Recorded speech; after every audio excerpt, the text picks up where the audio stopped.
Hello everyone, it's Paddy from Creative Media here, and I'm going to do my very first unboxing video of this box. Inspire your imagination, indeed.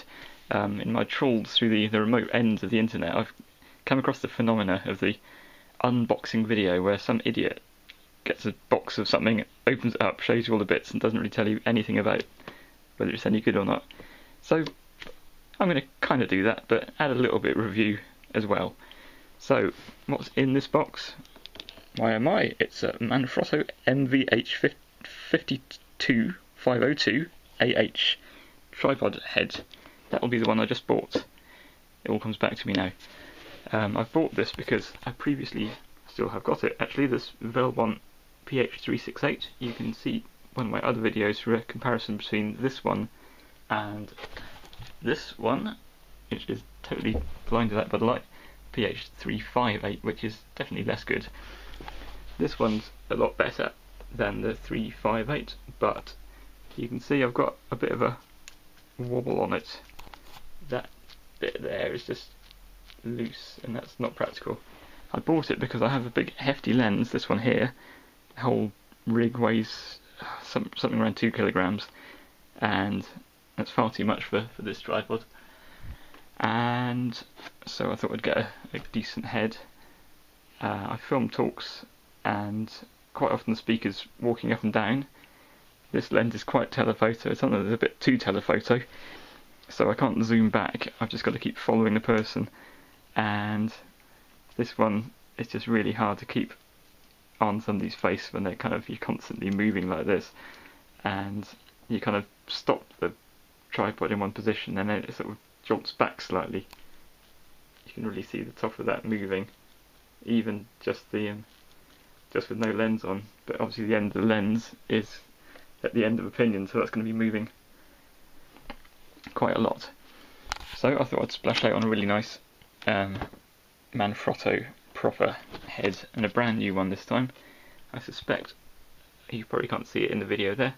That's a phrase you've got to use in every unboxing video. You probably can't see that in the video, but this one is kind of oozing out kind of oily stuff out of its crevices, and I suspect if this was brand new it might be better. So I've splashed it on this one. Anyway, time to open this box. This is genuinely the first time I've opened this box. Could have anything in.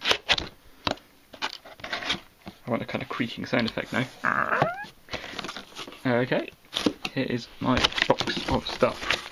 So this is where I show you all the bits in the box. This nice small instruction manual. Ooh, all different cards. Oh, I like them. Different cards on a...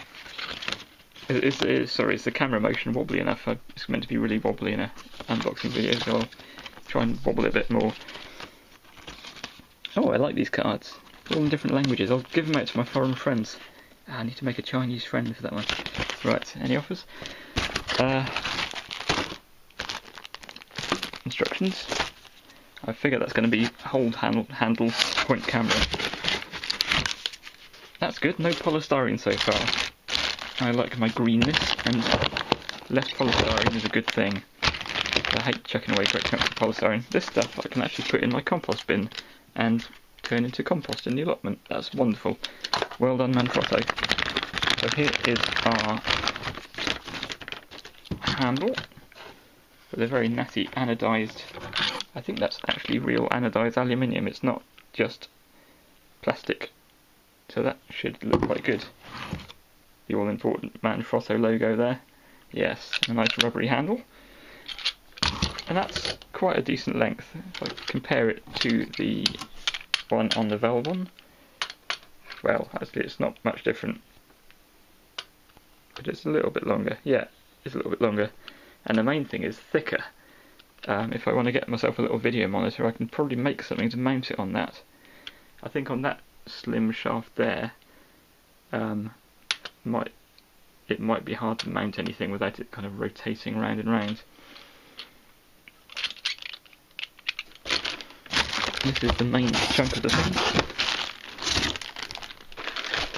Ooh, I can keep wine bottles in it. Superb. There's a massive...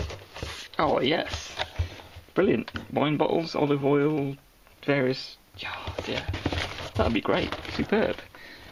bit of extra box, unnecessarily large, though, you might say. I wonder if my camera would fit. Oh, yes. I can fit. No, it's getting silly. Okay. I've got to use this quote. Look at the size of that thing. It's huge. Compare it to the Velbon. It's enormous. If I put it on the top, try to just drop it. That is a big thing. And the weird thing is, look, you can see through the middle. What is that? Yeah, put your hand through it. Incredible. That is, from what I've read, I think it's called Manfrotto's bridging technology or something like that. Somewhat meaningless. And I kind of think, so that gap's just full of nothing, not full of high-tech oily stuff to make it nice and smooth. At least the Velbon has, oh dear, put it in the light. The Velbon has stuff in there. I don't know what kind of stuff, probably just plastic. But there's something in the middle that makes it feel like you're getting something there. Anyway, I'm sure this thing will be pretty smooth. I'm going to take this Velbon off. I'm not going to edit any of this out because this is an unboxing video and you've got to watch the whole thing. Anyway, you can fast forward if you like. It won't be long. Ooh, great, that's off. So we have this 3/8 of an inch mounting, which is interestingly the same size as you get on these microphone clips. So if you want a microphone clip on a tripod, there you go.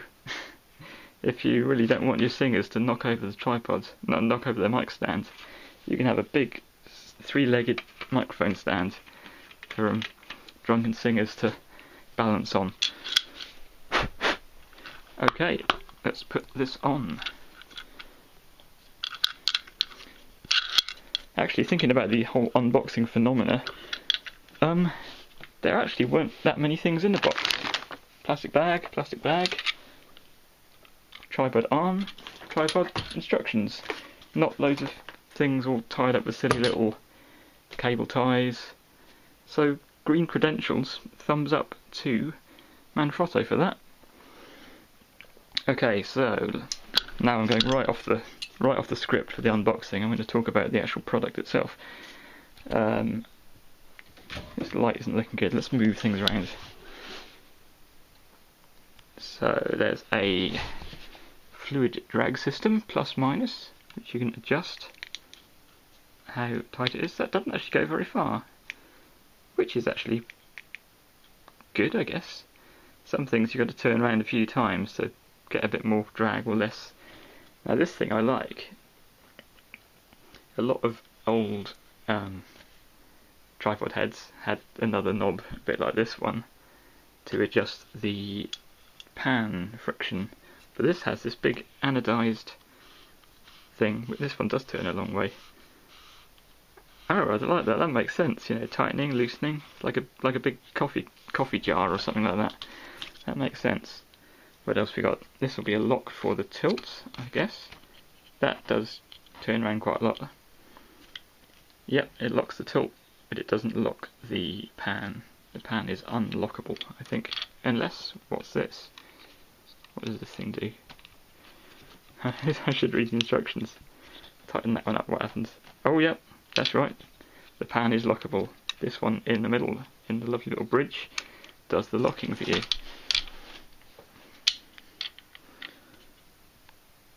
So yeah, tilt, drag, whoops, pan drag, pan lock, and tilt lock. I'll unlock that now. And let's get the arm on as well now. Talk amongst yourselves while I do this.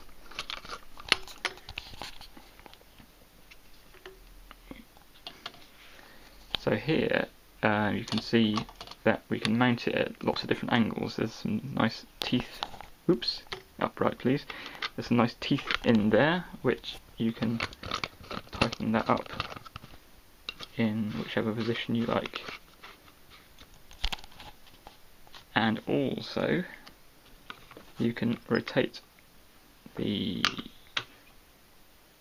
handle to be wherever you want, so inwards or outwards.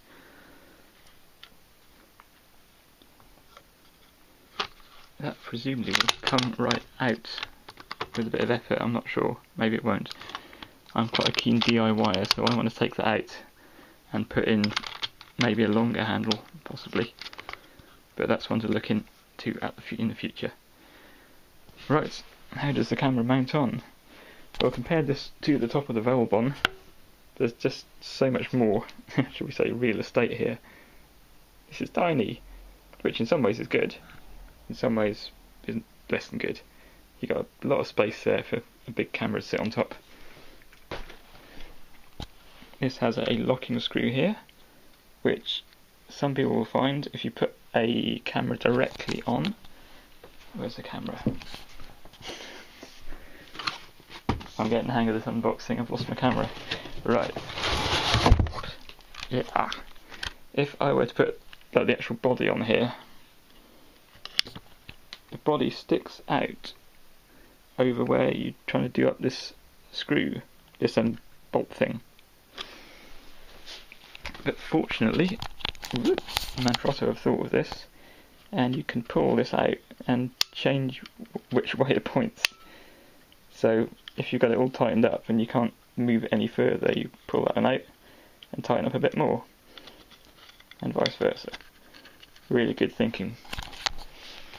I think this one is designed with SLRs in mind. You loosen this off, tilt your camera back, whoop, it slides right out the back. No it doesn't, it's getting stuck. That's another bit of genius. This button here is the one that actually releases the tripod plate at the back. You see there's a little bit there which stops the whole ensemble sliding out. Slide that back in again. Bit awkward to get in, but you only need to do it once at a time. You've got a mount for I don't know what the thread is there, or even the thread is there, but that's just standard size for a camera, and that's a size for something bigger, probably accessories. You can get these out. This is a little rubbery bit which pops out, and then you can remove that one or this one if you don't want them in there. This bit here, if you've got a camcorder, they tend to have two holes to align them pointing forwards. That will spring down if you've got a camera or other bit of equipment that doesn't have that. That springs down and doesn't get in the way. Right, I am going to now mount the camera onto this. In fact, I could mount this camera onto it. Why not? Excuse me for a bit of shakes.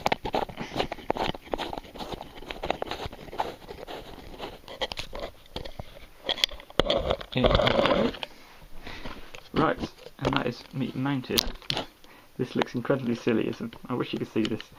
I've got a tiny camera on an enormous great Manfrotto stand. But now, everything has gone real smooth. We can just get some lovely smooth. And this isn't a fair test because the camera I'm using is quite wide angle, and the wider angle you go, the smoother things are. For a proper test, I would use, to really put it through its paces, I'll use the kind of the crop mode on an SLR and zoom my big telephoto right in as far as it will go, and then see if I could line up on anything. So that's pretty smooth on that. I'll now mount a different camera on it. One downside with all the Manfrottos I've used is this. Even some quite cheap tripods I've used have got a thing that you can actually do up using your fingers properly, but this needs some kind of coin. And if you're a struggling media person like me, you might not have a coin on you, or keys or something. It's a bit awkward. You would have thought Manfrotto would have thought of a way that you could do this up with, a nice proper thumb screw thing. I will just put you down for a moment while I put the other camera on.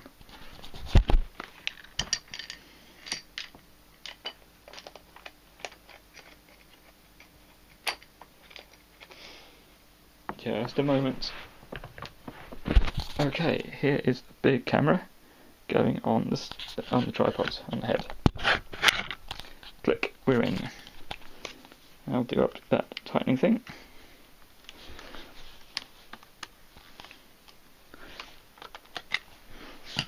And there we go. Lovely and smooth. Now this is really stupid, but I'm going to see whether we can try this out.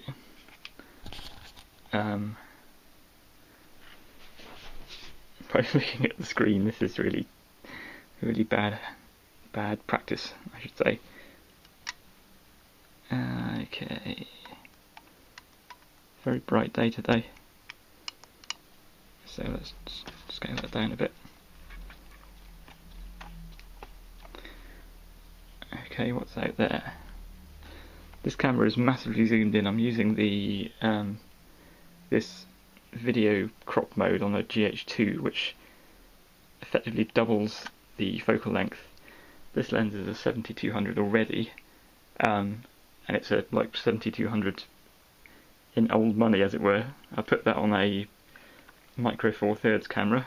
You get a 2x crop mode, so that's 140/400, and this is something like 2x, so it's probably something like 800 millimeters I'm talking about here. So I'm not sure whether I can actually see anything outside at all. I'm going to put this down again.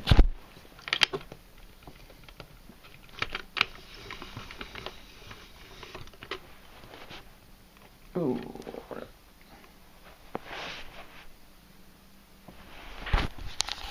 Right, this is a real close-up of a telephone wire.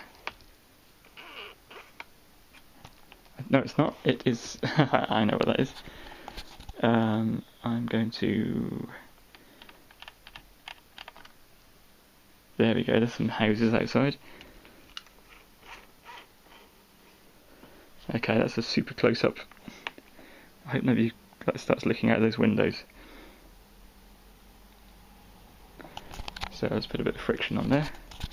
This is, like I said, a really unfair test because this is something like 800 millimeters.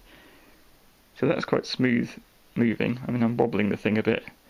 I've done a terrible faux pas here of extending my tripod central column all the way up, which is not the way to have a steady camera, and it's not even fully out, so it's going to be a bit wobbly. But the all-important thing is panning up and then tilting up and then stopping and seeing whether it bounces back. Now this is bouncing back a bit of this. If I let go there, that's bouncing back, which is not ideal. The one thing I didn't mention about this tripod is it has a sprung counterbalance on it, which means if I loosen the friction right off, like so, and I need to get this camera balanced in the right place. Let's get it centralised a bit better, because that'll be quite a lot of what's going on. Push it forward a wee bit. You'll see that the camera springs back and springs forward a bit, like so. That's because there's a spring mechanism in. I'm going to adjust that a bit further forward again. That's as far forward as it goes. There's a spring mechanism in this tripod which kind of stops it tipping right forward or tipping right backwards. Something's really loose here. I'm not quite sure what. Oh, that is right, yeah.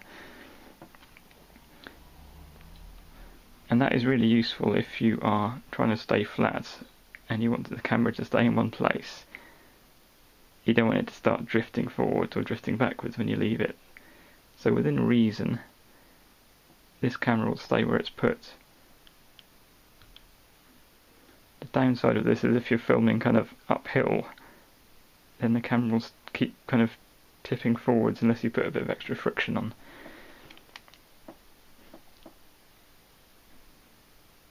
So I'll give this another try. I'm tilting up and I'm stopping. That's not bad. Going back down again. Stopping. Yeah.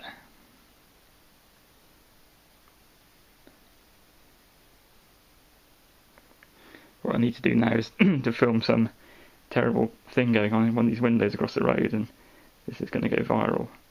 Maybe Kate Middleton is in one of these windows doing something terrible, and I'll be the one that spots it on video. Or maybe not. Or maybe I'll catch Madonna falling over. That's a bit topical. I rather like that. I think I've made myself a good buy. If I put this on a more sensible kind of zooming.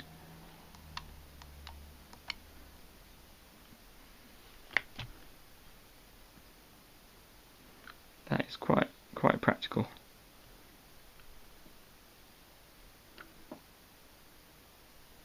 Yeah, once I'm getting at this kind of angle,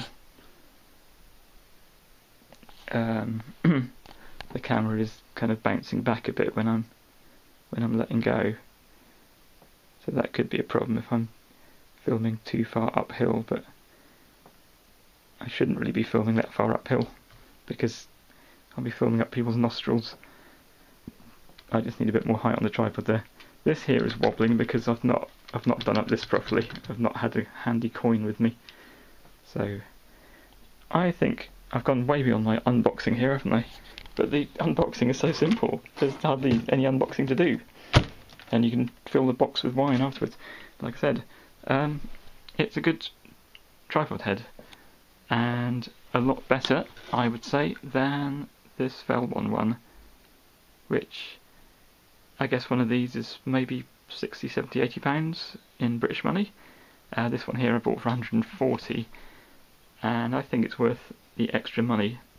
Definitely if you film a lot of talks and you have to move the camera around a lot and your shoulders hurt, this one's going to make it a lot easier. And my next plan is to make myself a little focusing screen mount to put on this tripod handle, and maybe some kind of extender as well. I might make to make it easier, and I can sit back and tilt and pan. So I think I've rambled more than enough for an unboxing video now. Enjoy your photography and keep watching my videos if you like them. Thanks for watching.